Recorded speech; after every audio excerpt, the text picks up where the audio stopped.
Es un placer enorme para mí estar en San Jorge, con los amigos de San Jorge y con los amigos del capítulo.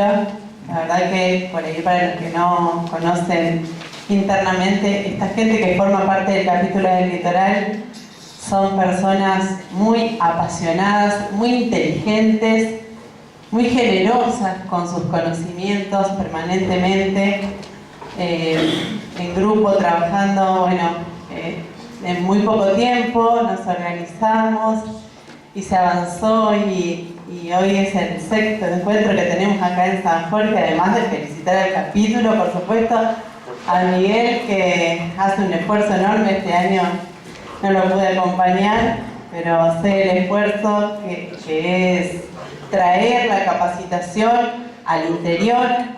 Hoy capacitarse tiene un costo importante y que podamos estar acá con estas personas que saben tanto es un regalo hermoso que tenemos.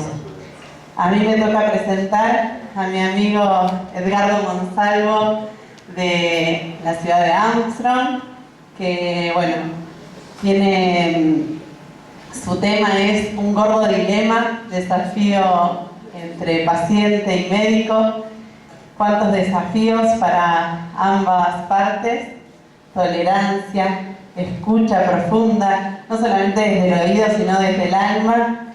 Y bueno, todas estas personas y Edgardo son un gran ejemplo de eso, así que los dejo con él.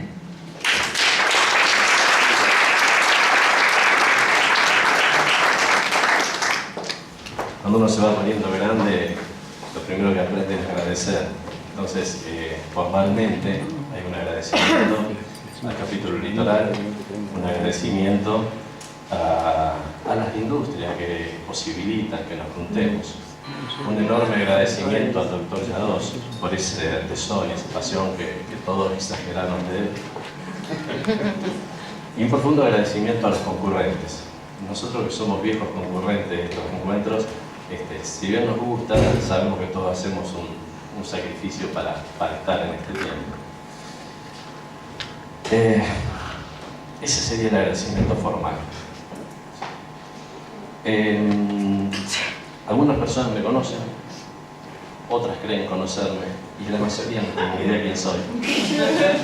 Yo soy un médico generalista de familia que vivo en un pueblo grande que se llama Armstrong, y me gusta tanto este tema que en el barrio hasta me dicen diabetólogo.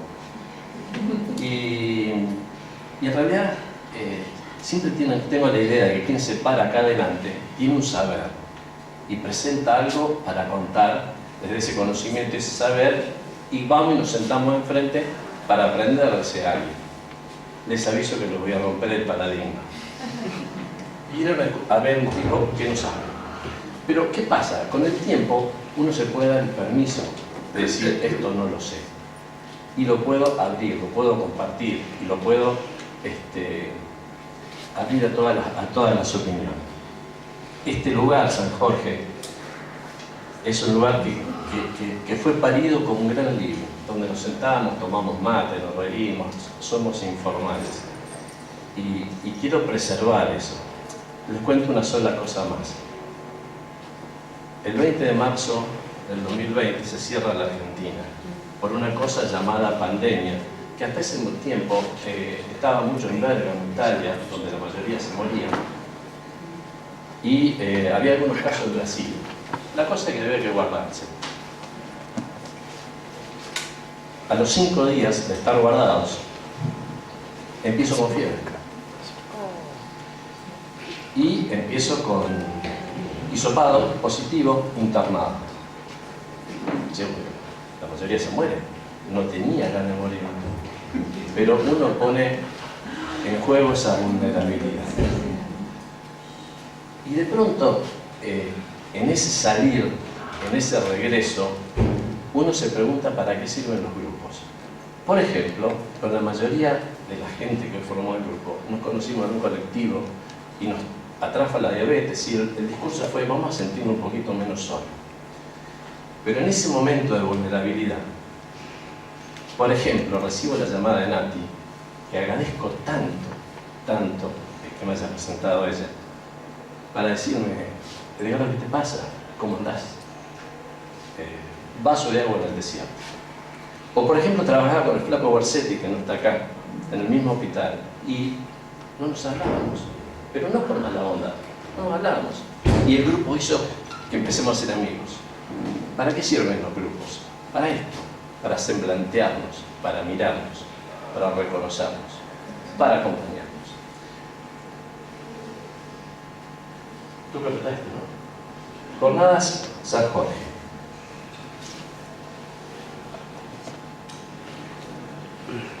Jean Garcho es un escultor, un artista, que hizo esa escultura y que está en Dinamarca, y que en realidad lo que está representando es una justicia obesa, inútil, amorfa, sobre el cuerpo de un pueblo desnutrido, de un pueblo sometido, de un pueblo miserable. No tiene nada que ver con esto, pero sí quiero decirles que a veces como trabajador de la salud me siento ese pueblo con un paciente que se me monta encima. En relación a esta charla, tengo conflicto de interés. ¿Vieron cuando vamos a charlas todo el mundo dice tengo conflicto de interés con esta industria, con esto? Bueno, mis conflictos de interés se clasifican en IDD. Mi incertidumbre, mi dilema, mi desafío. Y digo, ¿qué carajo, che? Estoy complicado. Hasta que después te digo, uno se va poniendo grande y se da cuenta que la incertidumbre me resulta una palabra maravillosa. ¿Por qué una palabra maravillosa? Porque creo que madurar no es tener certezas. Madurar es empezar a bancarse la incertidumbre. Y mi dilema y mi desafío hacen que por más que me haga grande, sigo teniendo ganas de crecer. Charla basada en algo de biología. ¿Por qué algo de biología? Porque este paciente vino a mi consultorio en el 2015. ¿Sí? Hace 3 meses nos invitaron a este evento que contó Miguel en Pilar, y dentro de la dureza de la medicina aparecen 2 tipos. Uno de ellos, Stanislav Barswald, tipo muy conocido, que escribió varios libros, biólogo, profesor de la Universidad de París, de Harvard, y también un psiquiatra, Eduardo Abadi, que nos acariciaron un poco el alma en medio de tanta ciencia.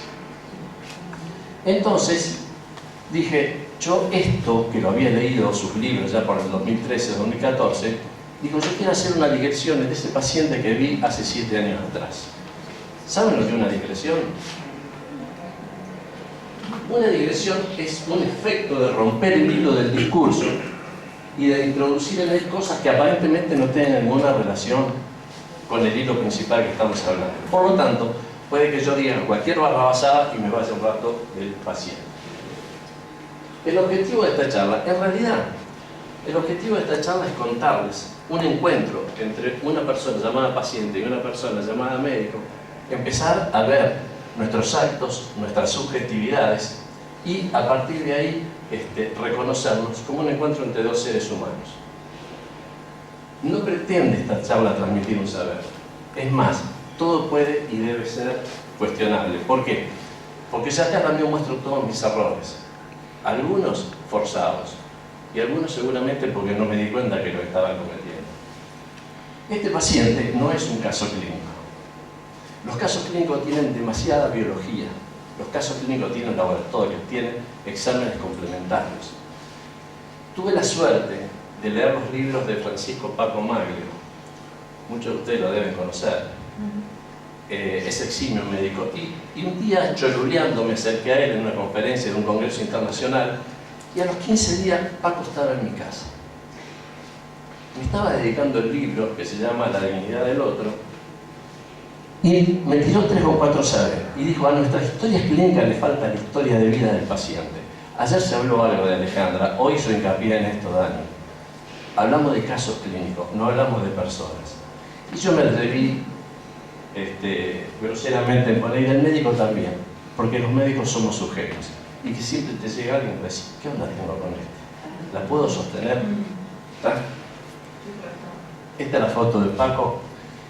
Y haciendo digresiones de las digresiones, les quiero contar cómo fue. Estábamos tomando un vino a las 5 de la tarde y en un momento él se levanta al baño Y le digo, Paco, ¿qué es la relación médico-paciente? Y me dice, quizás la mejor definición que escuché en mi vida. Eso debería ser una confianza que se encuentra con una conciencia. Y la otra cosa que dijo es, los pacientes se mueren de sed de piel. Hace un tiempo fui a rotar, unos años ya, a Valencia, con un eximio profesor de diabetología, y me senté con él y mirábamos 34 o 35 pacientes uno al lado del otro. Y a mí me llamaba la atención que, brillante, re buena onda el tipo, nunca se levantó a tocar a un paciente. Yo me salía de la vaina. Y a todos nos pasa que muchas veces estamos revisando un paciente, lo atendemos, creo, con toda la virtud y con todo el conocimiento que tenemos, y el paciente te dice, por favor, tómeme la presión aunque sea. Te está pidiendo que lo toques. Primera consulta fue en marzo del 2015, el 12 de marzo del 2015. Tenía 59 años el tipo, empresario, atendida por un médico generalista de familia, o sea, yo. Motivo de la consulta. Tengo hipertensión y diabetes, como verás soy obeso importante. Fui a Buenos Aires para hacerme la cirugía bariátrica. Su peso oscilaba entre 154 y 155 kilos. Y él quería bajar a 100, le dijeron que si bajaba a 133, 134 kilos lo operaban. Luego estaría en condición de operarme. Vengo acá porque me dijeron que usted me va a ayudar a bajar de peso.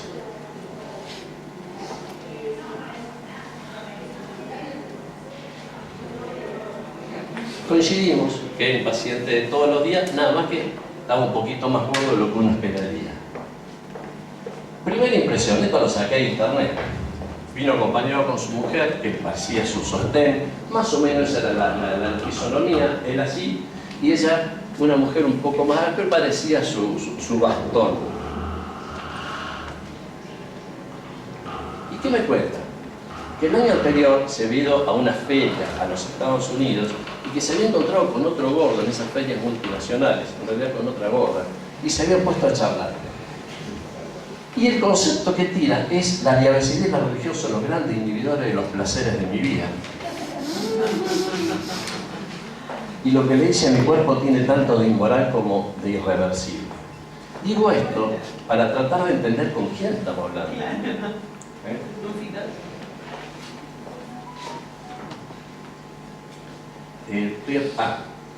A todo esto me saca todas esas cosas y me las muestra. Fíjense, todo, su glicemia en los distintos horarios del día, las evoluciones de sus pesos, la curva de sus pesos. Fíjense, acá dice,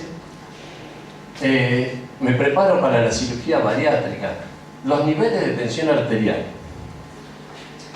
Lo que no tengo que hacer esfuerzo para presumir que estoy delante de un obsesivo y que me iba a costar, porque exigente, fracasado y obsesivo, digo, justo acá.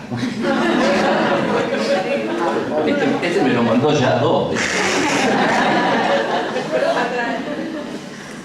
Y aquella estatua la puse, porque si ve una estatua hermosa que la hizo un rumano que está en Ginebra y que se titula El vacío del alma, en realidad yo tenía la sensación de estar agotado antes de arrancar con todo esto. Vamos a hacer un poquito de la parte científica. Diabetes desde el año 95, 20 años de evolución. Hipertenso, 14 años. Dislipemia, igual. No fumaba, no se movía, obviamente, por su peso. Bostezaba y se acalambraba. Y dice que su alimentación es saludable, pero consulta a los nutricionistas desde que tiene 30 años y desde los últimos 2 años, 2013 a 2015, tenía una mayor adherencia. Antecedente quirúrgico, una colecistectomía, joya, depresivo, el tratamiento con escitalopram y me tira. O sea, no se movía. Me dice, no creo en las dietas por los sucesivos fracasos y falta de respuesta a su adherencia de años. Yo recuerdo que hace muchos años lo logré conocer a Maximino Ruiz. No es que yo sea viejo, sino que ya estaba... Y estamos en una charla y él dice, Si en la primera consulta a un paciente, ustedes se ríen porque lo cuento siempre, no le revisan los pies, cambie de médico. Entonces yo a partir de ese día dije, se me grabó, yo le reviso las patas a todo el mundo el primer día. No va a hacer cosas que Maximino me esté mirando a algún lado.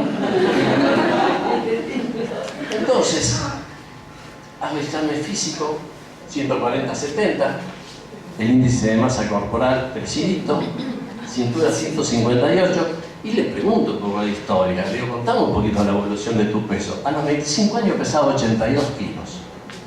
A los 30 años pesaba 120. Algo pasó. Algo pasó. Y los últimos 29 años, de los 120 se fue a los 155. Este laboratorio lo pongo como primera consulta, pero es lo que le pedí, y me trajo esto. Bueno, miren, no hay glicemia 184, perfil lipídico, podemos ir a aceptar un poquito antes de los triglicéridos. Yo le estoy contando, pero pensando que estamos en el consultorio, no en la charla académica del doctor Paisani, ni en la... Estamos haciendo lo que podemos, como hacemos todos los días. Hemoglobina 8,4, podríamos decir que se habían movido un poquito las transaminasas por el hígado graso, tiroide en rango. Le pregunto qué está tomando. Amlodipina 10 miligramos, vasodilatador 10 miligramos, metformina 1700, escitalopram por la depresión 20, alprazolam para dormir. Y para la diabetes digo, insulinizado con 170 unidades por día.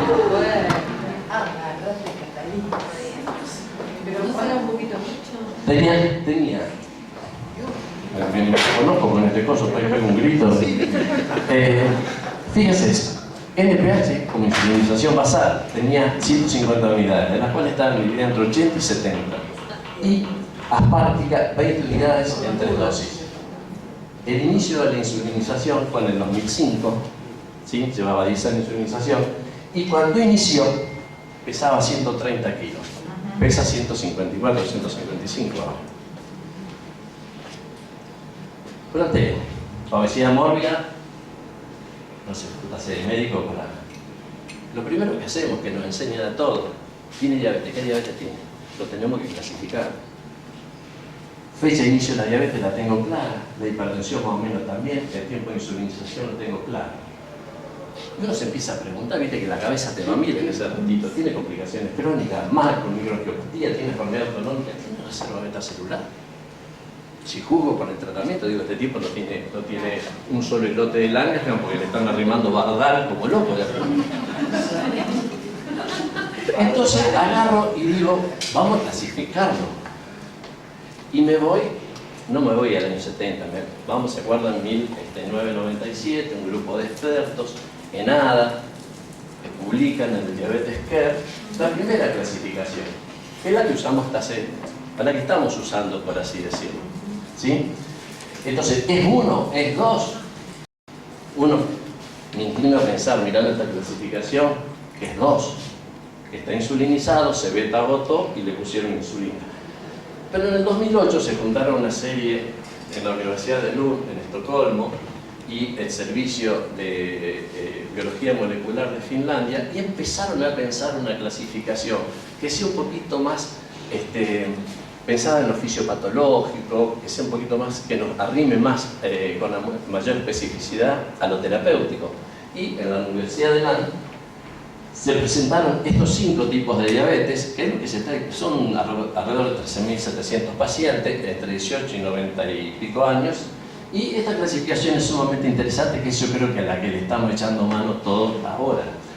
La diabetes autoinmune, con mucho anticuerpo, un deficiente grave de insulina, es un 9-20%, paciente con retinopatía. La diabetes grave con resistencia a la insulina, tiene mucho que ver con la obesidad. La diabetes leve relacionada con la obesidad y la diabetes de la vejez, que es la más importante. Ahí nos podríamos empezar a plantear qué tipos de diabetes tienen. El otro día, el doctor Abadi, en Pilar, tira una frase en medio de tanta dureza y dice: una enfermedad crónica se vive como una amenaza crónica, y la amenaza crónica se vive como un estado de infelicidad. Desde mi perspectiva médica, estoy ante un dilema. ¿Cómo arranco con este tipo? Diría hasta un gordo dilema. Y la cabeza empieza a repiquetear, las dendritas se conectan con el talón de Aquiles, ¿qué le hago? Y que si tengo que hacer el día, te lo prometo y la entiendo. Tengo que revisar los pies, dije que sí, pero en este contexto no se lo revisó. Les pido la evaluación cardiovascular, electrocardiograma madre, el motor cardíaco va a ser el cuello. Tiene hipogonadismo y con lo gordo que es seguro que tiene hipogonadismo. Entonces le pregunto sobre su genitalidad, no, ni loco, Flavio, un fracaso mal, gordo, no se lo va a bancar. Microruinoide me dijo, parece que no tiene la función prenatal en el fondo de ojo, el tema de la próstata, yo que se lo mete el urólogo, al dedo no se lo mete. Y la función me dijo que estaba bien. Y le pregunto sobre sexualidad. Genitalidad una cosa, sexualidad otra. Entonces me tranquilizo y digo, ¿cuál es el interés del paciente? ¿Cuál es mi interés como médico? ¿Cuál es el interés de los médicos que me derivaron al paciente? ¿Podemos coincidir? ¿Qué tiempo tengo? ¿Qué harían ustedes? Les cuento, me gusta sacar fotos. Esa foto la saqué hace pocos meses y siempre se la quiero mostrar a un familiar, nadie me da bola, entonces...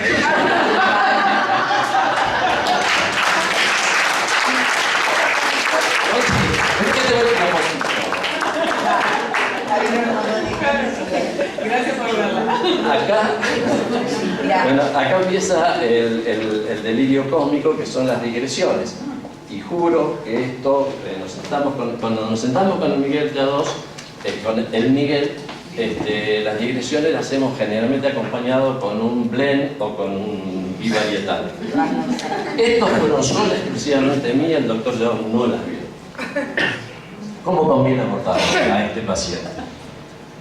Desde lo racional. ¿Ustedes no creen que todo el mundo le ha trabajado lo racional a este hombre y dicho lo que tenés que hacer? ¿O de lo emocional? Es lo que quiere bajar de peso. Entonces me meto en el cerebro-mente. Y ahí me acuerdo del libro que Stanislav Barr escribió en el 2012 y que yo lo había leído en el 2014, pero el encontrarlo ahora personalmente me invitó a que repase un poquito estas cosas. Y nos vamos a la teoría del cerebro triuno. ¿Alguien leyó sobre el cerebro triuno? ¿Bien? Seguro que sí. Triuno, sí. Porque esto está bastante cuestionado. Ahora, lo que están a favor están a favor. Y lo que están en contra, por lo que leí, también lo discuten bastante. Pero, el doctor McLean, a ver si capaz que se lo escuchen mejor, divide el cerebro en tres partes: el reptiliano, el límbico y el neocórtex. Seguramente que han empezado a escuchar eso. Hay gente que acuerda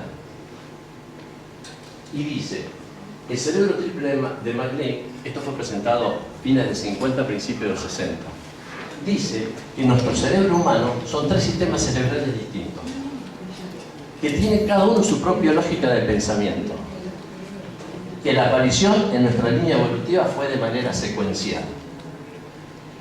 En ningún momento el doctor McLean dice que esto no se relaciona. Como los que están en contra dicen que es imposible pensar que nuestro cerebro es un sedimento arqueológico que fue formado en capas, que se hizo más grande con la evolución.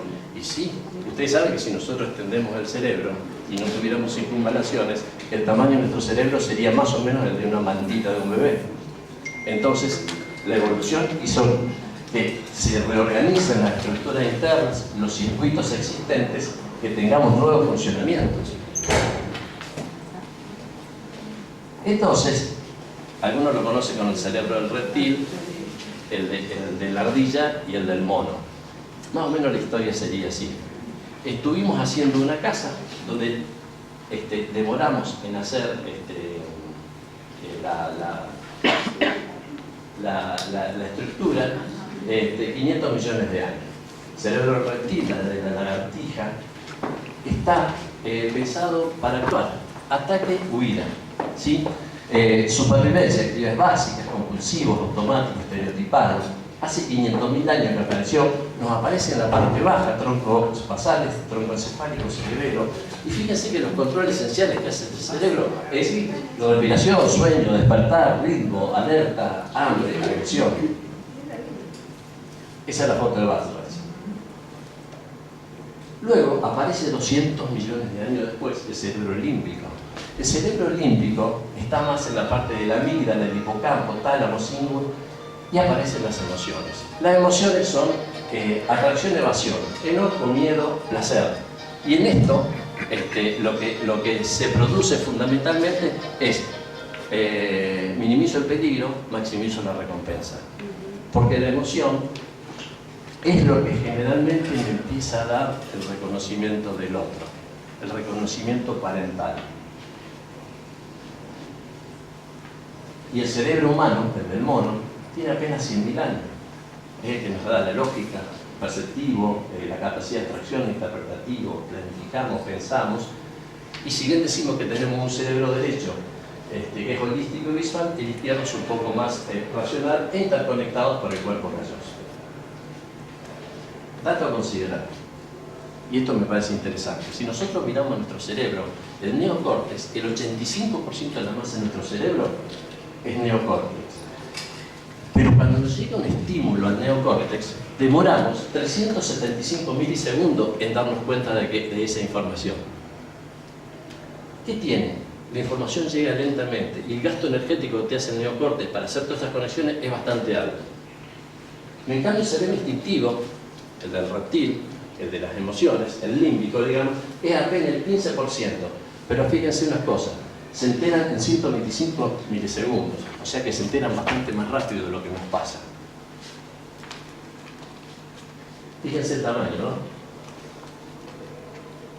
Pregunta, ¿somos seres racionales con sentimientos? ¿O somos seres emocionales que aprendimos a pensar? ¿Qué se nos ocurre? Marlene lo divide en capas. Los anticerebro triuno quieren mezclar todos. Pensemos en la vida cotidiana. ¿Qué nos pasa? ¿Qué nos pasa? La amígdala, lo que se sabe hoy, que está en diálogo permanente con el córtex. La amígdala, que es nuestra emoción, tiene autopistas permanentes con el córtex. ¿Sí? La emoción es un estímulo y una respuesta fisiológica a ese estímulo. Pero no la tenemos que confundir con sentimiento, porque el sentimiento es la conciencia de esa emoción, que es totalmente diferente. O sea, para tener sentimiento necesitamos el córtex, ¿se entiende? Para tener emoción no, la emoción surge, aparece y está ahí. Si miramos la evolución del tiempo, tiene 200 millones de años la emoción, 100.000 años tiene el pensamiento, parecería como que tiene bastante más experiencia la emoción. ¿Por qué se juega? Porque nosotros necesitamos ser conscientes de nuestras emociones. Y muchas veces nuestro pensamiento influye en las emociones. ¿Nadie se hizo la cabeza alguna vez? Estamos haciendo la cabeza, ¿no? ¿Está? Según Barra, su postura es que somos seres mucho más emocionales que pensantes y necesitamos. Y es verdad, porque las conexiones que van de la amígdala al córtex son muchísimas más.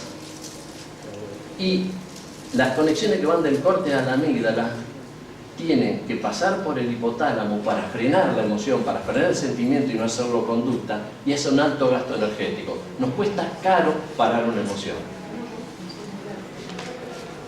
Y se estaba preguntando qué tiene que ver con el gordo. Al cerebro le interesa ahorrar energía. Por lo tanto, si el cerebro quiere ahorrar energía, el tipo quiere sobrevivir y tener razón. Al cerebro no le importa ser feliz. Para hacer todo esto, crea hábitos y trata de usar los mismos hábitos automáticos. Si yo a San Jorge vengo por la Rosa, ¿para qué voy a venir por la 34 si me complico? No sé si es más largo, pues me es más cómodo. Lo acepta o no. Y le es más fácil aceptar un cambio por otro. Acuérdense que yo quería saber si el gordo quería cambiar. La mente, donde aparecen las emociones, los pensamientos, la creatividad, hay que crear hábitos de pensamiento. ¿Para qué? Para construir una creencia. Él tiene que creer si puede. Y para esto tiene que, a partir de esa creencia, generar una actitud. Esta foto es de Basler. ¿Por cuánto tiempo se logran sostener las emociones? Muy poquito tiempo, muy poquito. Reaccionamos y ya está. Pero para poder sostener lo que esa emoción me da, le tengo que poner córtex, le tengo que poner mentalidad. Esto lo puso Barra también y me gustó, pero cuando fuimos, Ale, con vos fuimos a la Joslin en Boston hace unos años atrás, y me acuerdo que en una de las clases esto nos dijeron: la evidencia científica no cambia la forma de pensar, porque si eso fuera verdad, todo lo que estuvimos charlando no serviría, porque ya nadie fumaría, todos nos moveríamos, todos tendríamos más masa muscular, nadie se estresaría, todos seríamos felices. ¿Me entendés? Porque tenemos un montón. ¿Qué más evidencia científica necesitamos para hacer lo que no hacemos? Significa que nuestra conducta cotidiana está atravesada por otras cuestiones. El paciente me pide un cambio. Yo puse, me pide. Butler dijo, las no ganas aumentan el dolor al cambio, pero si se agrega resistencia, se genera sufrimiento. Esto a veces se ve en los duelos. Me resisto a verlo o a verla perdida. Tengo dos opciones: o hago un tango y capaz que me hago famoso, o empiezo a sufrir como loco. Desde mi rol de médico, ¿qué hago con este paciente? Porque algo tengo que empezar a hacer, todo tiene que ser rápido en la cabeza, porque ¿le genero esperanza o le genero ilusión? Siempre que uno busca alguna cuestión, es bueno ir a la etimología. ¿De dónde proviene aquello que digo? Yo no leo filosofía, no sé nada. Me cae simpático Friedrich Nietzsche, y yo sé que Friedrich Nietzsche destroza el tema de la esperanza. Pero esperanza viene del griego elpis y del latín esperare, y significa estado de ánimo en el cual se nos presenta como posible lo que deseamos. Para eso se necesita algo: trabajar y compromiso. Me quiero hacer la casita. Mira, quiero cambiar las sillas. Me voy a cuidar, voy a hacer un esfuerzo grande para mandar a mi hijo a Bariloche. Voy a laburar y voy a estudiar. La haré más larga, pero yo me quiero recibir de abogado. La ilusión viene etimológicamente de engaño, de burlarse o mofarse. Es una distorsión de la percepción o percepción tergiversada de la realidad. En este caso, no puede haber compromiso.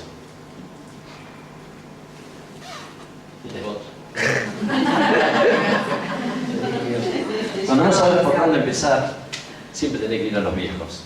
Por algo han perdurado en el tiempo. Gubler decía mucho esto, pero en realidad él lo aprendió de su maestro, que era Claude Bernard. Era el que más lo repetía. Convencido que en estos pacientes la biología no alcanza y que tengo que entrarle por otro lado, porque de la biología el tipo ya viene fracasado, me pongo a pensar y hago la más fácil para mí. Entro por la biología, que es lo único que más o menos manejo, del otro no sé nada. Entonces, entro por la biología. No sé, ¿qué hubiesen hecho ustedes? Tomémonos 30 segundos. ¿Qué le hubiesen dicho a este tipo? ¿Por dónde le hubiesen entrado? Quiere adelgazar de 150 a 135 kilos y viene negado a moverse, tiene sensación de fracaso, definió que lo suyo es irreversible.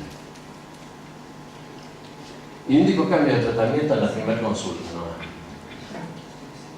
Cualquiera diría que no está loco, a 170 le bajé 100 unidades de insulina.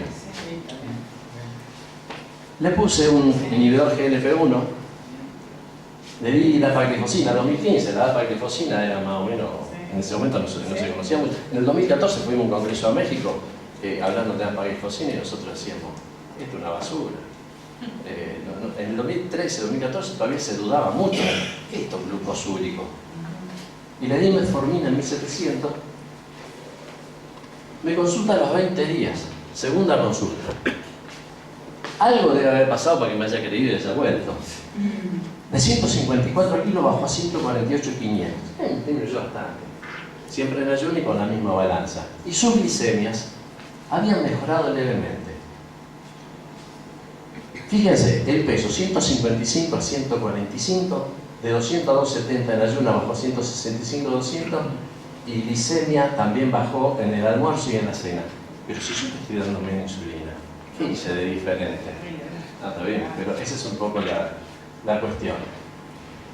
Eran los 40 días. ¿Y qué hace Erisipela? Si tenía alguna excusa para no moverse,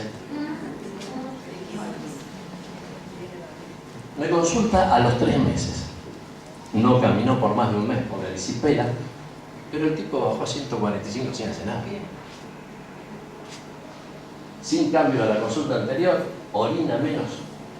Y la obra social no le da la insulina que yo le había prescrito, que es un análogo lento, y le da glargina. Bienvenido, dale nomás. Y ahí nomás que vengo envalentonado, vengo contento, ya me siento rubio, ojos celeste, digo, voy a bajarte más la insulina todavía. Glargina te pongo 35 unidades y Aspártica 12. 170 unidades. Estamos en 47 a los 3 meses. Y le metí la rosuvastatina porque, menos mal que se la metí porque si no me hubiesen matado con el curso de ayer. Pero ¿se acuerdan que yo no le calculé la BLDL ni todos los cálculos que hicieron ayer, que fueron maravillosos, pero viendo la historia 7 años después, digo, menos mal que le puse la rosuvastatina, a pesar de que tenía un perfil lipídico más que aceptable.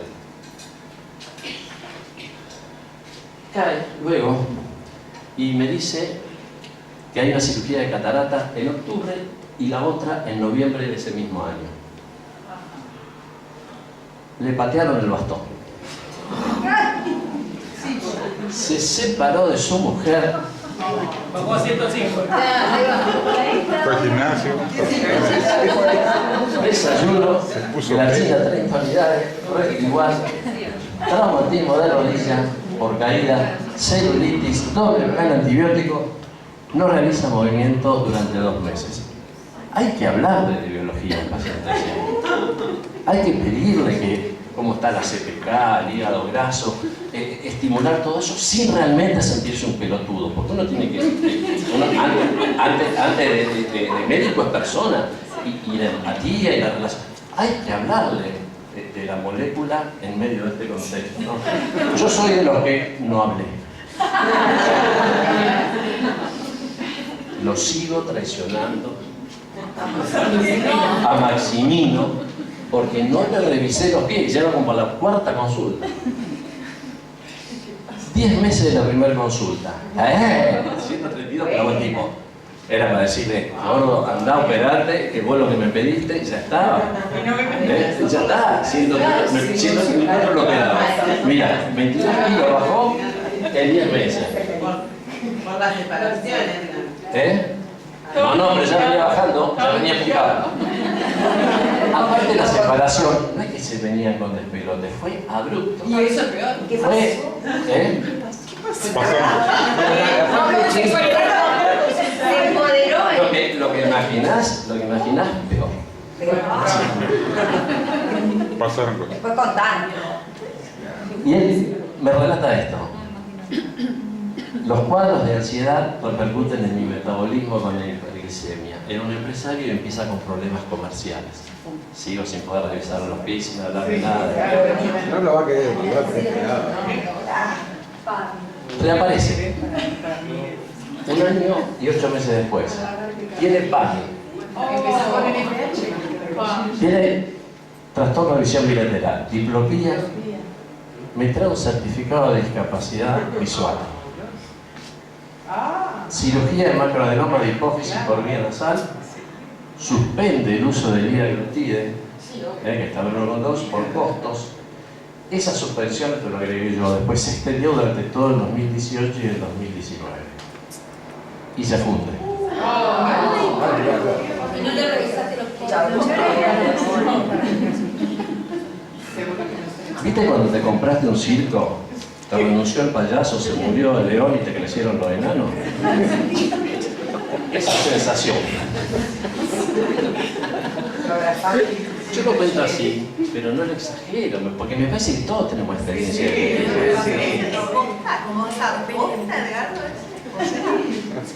9 de 2017. Un mes después de la cirugía. Mejora la visión un 60%, pesa 130 kilos, orina menos de noche. La glicemia, fíjense que se le subió un poquito, estaba menos, el tipo empezó a subir más. Le pongo glargina 30 unidades y Aspártica 14 unidades por día, resto igual. Insisto con liraglutide, Yo pues insisto con Lira Gutiérrez, ustedes imaginarán la cantidad de hojas y de justificaciones que escribí 1, 2, 3, 4 veces para justificar esto. De todas maneras, la cosa empieza a ser bastante más linda, porque fíjense que yo lo conozco acá, y ya fíjense que empieza a ser un poco más lindo el perfil de su peso. Se fue, no sabía por qué, y me dijo por qué decía hacerme tener buen endocrinólogo. Recupera la visión de los ojos, me trae los fondos de ojos sin lesiones, todo bien. Realiza la larga historia clínica para justificar la lactosa y sigue con esa medicación. 170 unidades de insulina, estamos en 42-45 unidades. Pam acepta la lactosa, pero le saca el universo genético. Todo no se puede. La felicidad. Todo no se puede. 128 kilos. Fíjense cómo va mejorando todo. Y acá viene la niña bonita. Le pido, porque esto algunos me critican, me matan, que se yo, me gasta el cohete, que esto, le pido péptido C. ¿Para qué? ¿Quién le hubiese pedido péptido C y quiénes no? ¿A quiénes no le hubiesen pedido a este paciente? Yo lo hubiera pedido. Sí, en ese instancia. Gracias. En la primera cosa. Qué bueno empezar así. Yo en realidad se lo pedía al péptido C porque quería saber. Yo estaba casi seguro que tenía reserva de beta celular, pero me quería asegurar, porque si le voy a sacar la insulina, yo quiero estar seguro y que no me metan una demanda por no haberlo sabido. Pero segundo, porque lo tengo que convencer a un tipo que usaba 170 unidades que le voy a sacar la insulina. Bueno, tengo una charla más de péptido C re larga, pero no la quiero poner porque... Pero ayer hablamos, es mucho mejor el péptido C que la insulinemia y son un mejor indicador y tiene una vida media por eso mucho más confiable medir esto que medir insulinemia. Me trae en el 2018 estudios cardiovasculares que podemos decir que es un gordo cardiovascularmente aceptablemente sano. 2019, mayo. Fíjense cómo está la glicemia. 204, no se modificó nada. El colesterol y los triglicéridos mejoraron un poquito. Fíjense el LDL cómo bajó. Tiene glucosuria. ¿Por qué tiene glucosuria un paciente que no bajó la glicemia? Porque está tomando... Perfecto. Se la había sacado. Sí, pero se la arrimaba yo como muerto. Y fíjense la historia de hemoglobina glicosilada. Entre 8 y 8,5 y la última 9. O sea que aparentemente su glicosilación no se le está mejorando. 123.900. Digo, este éxito no tiene nada que ver conmigo, pensaba. Normotenso. Y me trae esto, ayuna 140, 150, presena 135, bien, glicemia en ayuna promedio, junio 175. Yo me tendría que una hemoglobina 7, 7,5. Se enamoró. Y ahí nomás le planteo suspender la insulina. Le saco la insulina y le pongo una sulfodroga. ¿Hubiesen hecho lo mismo? ¿Está? Sí, pero... Me consulta por una balanitis, una fimosis, de la cual va a cirugía, y me comunica por teléfono que PAMI le otorga tanto el análogo GLP-1 como el inhibidor SGLT2. ¿Pero qué haces con la balanitis y el inhibidor SGLT2? ¿Cómo? Ahí tuvo una infección, y entonces ¿qué haces con la DAPA y...? Una banana postita y bueno. Sí. Y bueno, le sacaron el prepulsio, por lo menos sé que no se le había tapado la infección. Miren la evolución de los precios, chicos. Marzo del 2015, 155, llegamos a junio del 2019, 123 kilos. Ya con esto, para terminar la charla y decir, ya está. ¿Cómo está medicado actualmente? Esas cosas, más para diabetes forciga, de Micron, DBI, Victosa y Novorapid. Y vos decís, ¿por qué Novorapid? Porque se la quería poner. Y yo le dije, si vos te la querés poner, ponétela. Porque se sentía más seguro y él decía, si yo hago una travesía alimentaria, tengo la aspartica. El consejo es que te la saques, no la necesitas. Pero la querés usar, dale. ¿Qué lo hizo? No le reíse. Me escribe este mensaje y me abrió el corazón. Me dice: buen día, Edgardo. Te escribo un ex insulina dependiente. Los siguientes son los valores en ayuna de los últimos 7 días. 155, 160, 147, 100. La verdad, promedio 156 contra los 178 de todo julio con insulina rápida. No sé qué tendrá que ver, pero en este periodo bajé 1,5 kilos más, 121,400. El promedio de la glucemia podría haber sido menor si no hubiera cometido pecados de gula y bueno, esas cosas. Agosto del 2019 me manda este mail. Esta también Está bueno. desaparece. Se me fuma el paciente, la silla se queda vacía y motivado por la... Miguelito me dice: habla de algo. ¿Qué le habla, Miguel? Y me dice: no, pero tenés que hablar de algo. Entonces, mirá, tengo el caso. Entonces, motivado por eso, ¿qué hago? Lo llamo. Le digo: ¿puedo hablar con vos? Me manda una foto de cómo era antes. Me manda una foto de la cual nos sacamos hace 15 días atrás. Y me manda otra foto donde muestra su metamorfosis, desde niño hasta ahora. Me manda de nuevo ese que me había enviado al principio, me sigue completando hasta el año 2022, por lo tanto perdió de peso, pero no de obsesión. Y esto es donde estamos parados ahora en relación a... Mira, dice: objetivo para la cirugía bariátrica, y allá, marzo 2015, doctor Gonzalo, cambio de insulina, me puso. Está metido. Me mando el último mail que me manda hace poquito, dice: tengo todo impreso para alcanzártelo en mayo. En cuanto a mi actividad, en este momento no estoy haciendo nada, solo trabajo en casa. En todo el verano hice no del ejercicio en la pileta de aire, tengo muchos problemas personales, algunos muy serios, bla bla bla bla, estoy muy inestable con altibajos depresivos. Sus glicemias están aceptablemente bien, a lo que venía, no que esté bien, digo. Su hemoglobina no se modificó. Los medicamentos siguen siendo más o menos lo que venía tomando, nada más que no tiene insulina.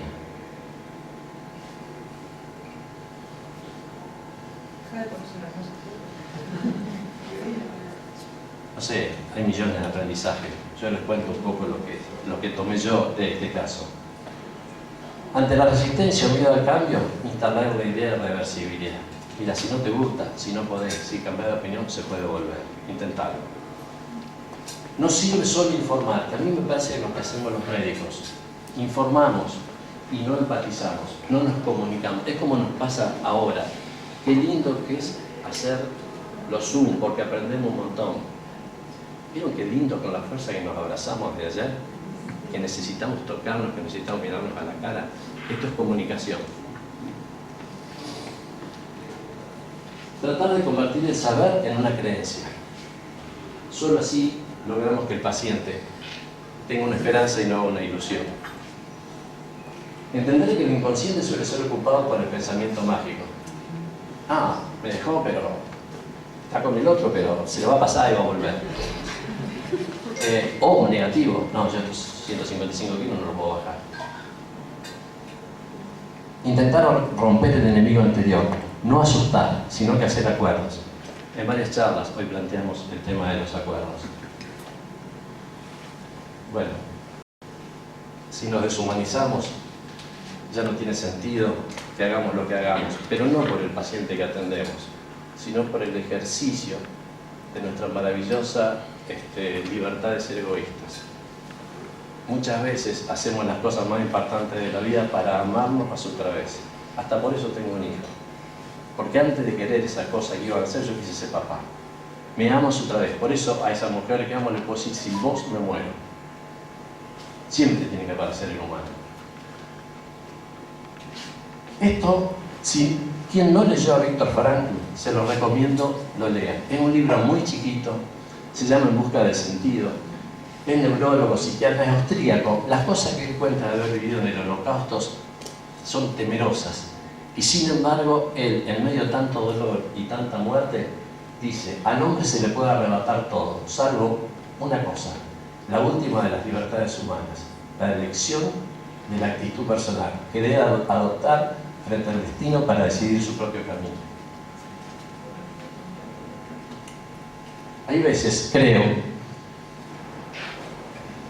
que el otro me produce un rechazo, porque lo que está haciendo es proponerme que vea mi propia vulnerabilidad. Elegimos qué hacer. Yo cuando era chico, me acuerdo que me habían impactado dos fotos. Una piedra en Noruega que voló en uno de los movimientos y quedó atravesada entre dos montañas. La piedra tiene el tamaño, sí será, un poquito más grande que este escritorio. Se llama Geraj. Y la otra cosa que quería era la época que se miraban las revistas, los manuales Capeluz. El Preikestolen. Preikestolen era una piedra que cae en un fiordo. Vos te paras arriba de la piedra y son 1000 metros de nada. Yo soñaba con pararme. Yo cara de susto ahí. no me paré como todos se paran, un gatí. Y es lo máximo que pude hacer. Muchas gracias.